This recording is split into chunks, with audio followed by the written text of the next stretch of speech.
राधा मेरी स्वामिनी, मैं राधे तेरी दास, जन्म जन्म मोहि दीजियो श्री वृंदावन को वास। राधे राधे भक्तों, स्वागत है आप सभी का हमारे चैनल श्री किशोरी दासी में।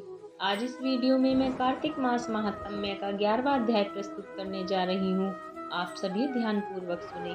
नारद जी ने कहा, एक समय जलंधर पत्नी सहित असुरों से सम्मानित हो सभा में बैठा था तो परम कीर्तिवान श्री शुक्राचार्य जी वहां पहुंचे, जिनके तेज से सब दिशाएं प्रकाशित हो गई।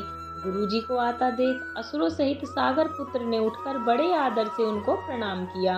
तेजस्वी शुक्राचार्य जी ने सबको आशीर्वाद दिया, फिर एक आसन पर बैठ गए। दैत्य भी यथा स्थान पर बैठ गए और सागर पुत्र ने नम्रता से यह प्रश्न किया कि हे गुरुजी, राहु का सिर किसने काटा था? आप हमें यह बतलाएं। इस पर श्री शुक्राचार्य जी ने विरोचन पुत्र हिरण्यकश्यपु और उसके धर्मात्मा पौत्र का परिचय देकर सब देवताओं और असुरों द्वारा समुद्र मंथन को संक्षेप में सब कथा कहकर यह बतलाया कि जब समुद्र से अमृत निकला तो उसे देव रूप से राहु पीने चला। इस पर इंद्र के पक्षपाती भगवान विष्णु ने राहु का सिर काट डाला। यह सुनने के साथ ही जलंधर के नेत्र लाल हो गए। उसने बड़ा क्रोध किया, फिर अपने धस्मर नामक दूत को बुलाकर गुरु का कहा हुआ सब वृतांत सुनाया और उसे यह आज्ञा दी कि तुम शीघ्र ही इंद्रपुरी में जाकर इंद्र को मेरी शरण में लाओ। धस्मर जलंधर का बड़ा निपुण दूत था।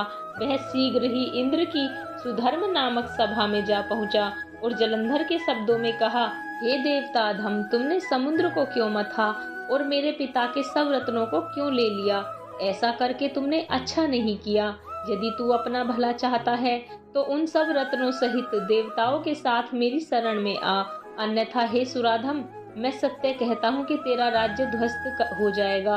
इस पर इंद्र बहुत विस्मित हुआ और कहने लगा, पहले सागर ने मेरे भय से सब पर्वतों को अपनी पूंछी में स्थान क्यों दिया और मेरे शत्रु दैत्यों की क्यों रक्षा की? इसी कारण मैंने उनके सब रत्न हरण किए हैं। मैं भी सत्य कहता हूँ कि मेरा द्रोही सुखी नहीं रह सकता। इंद्र की बात सुनकर वह दूत शीघ्र ही जलंधर के पास आया और सब बातें उसे कह सुनाई, जिन्हें सुनते ही वह दैत्य क्रोध के मारे अपने होंठ काटने लगा और देवताओं को जीतने के लिए उसने उद्योग आरंभ किया। फिर तो सब दिशाओं तथा पाताल से करोड़ों दैत्य उसके पास पहुंच गए। शुंभ निशुंभ सेनापतियों को साथ लेकर जलंधर इंद्र से युद्ध करने लगा। शीघ्र ही इंद्र के नंदन वन में उसने अपनी विशाल सेना उतार दी। वीरों की शंख ध्वनि और घोर गर्जना से इंद्रपुरी गूंज उठी। अमरावती छोड़ देवता उनसे युद्ध करने चले। भयानक मार काट हुई।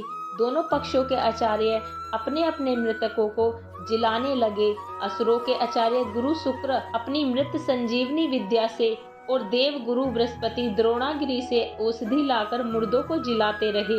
इस पर जलंधर ने अपने गुरु शुक्राचार्य जी से क्रुद्ध होकर कहा, मेरे हाथ से मरे हुए देवता जी कैसे जाते हैं? जिलाने वाली विद्या तो सब आपके पास ही है, फिर यह क्या बात है? इस पर श्री शुक्राचार्य जी ने देव गुरु श्री बृहस्पति जी द्वारा द्रोणागिरी से औषधि लाकर देवताओं के जिलाने की बात कह दी। यह सुनकर जलंधर को और भी क्रोध आया। श्री शुक्राचार्य जी ने कहा, रुद्र क्यों होते हो? यदि शक्ति हो तो द्रोणागिरी पर्वत को उखाड़कर समुद्र में फेंक दो, तब मेरा कथन की सत्यता प्रमाणित हो जाएगी। इस पर जलंधर क्रुद्ध होकर शीघ्र ही द्रोणागिरी पर्वत के पास जा पहुंचा और अपनी भुजाओं द्वारा उसे जड़ से उखाड़कर समुद्र में फेंक दिया। यह भगवान शंकर का तेज था, इसमें जलंधर की कोई विचित्रता नहीं। पश्चात यह सागर पुत्र युद्ध भूमि में आकर बड़े वेग से देवताओं का संहार करने लगा। जब बृहस्पति औषधि लेने के लिए द्रोणागिरी पर्वत पर पहुंचे तो द्रोणागिरी की जगह वहां पर उन्हें पूना मैदान मिला। तो वह भयभीत होकर देवताओं के पास आए और कहा कि युद्ध बंद कर दो, तुम लोग अब जलंधर को नहीं जीत सकोगे।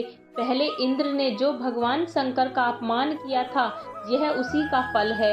यह सुनकर देवता युद्ध की आशा त्याग अत्यंत ही व्याकुल हो इधर उधर भाग निकले। सिंधु सुत निर्भय होकर अमरावती में प्रविष्ट हो गया। इंद्र आदि देवताओं ने गुफाओं में शरण ली। यहीं पर कार्तिक मास महात्म्य का 11वां अध्याय समाप्त होता है। यदि आपको हमारी वीडियो अच्छी लगी हो तो हमारी वीडियो को लाइक करें, चैनल को सब्सक्राइब करें और बेल आइकन को दबाना ना भूलें, जिससे हमारी वीडियो के नोटिफिकेशन आपको मिलते रहें। बोलो विष्णु भगवान की जय। राधे राधे।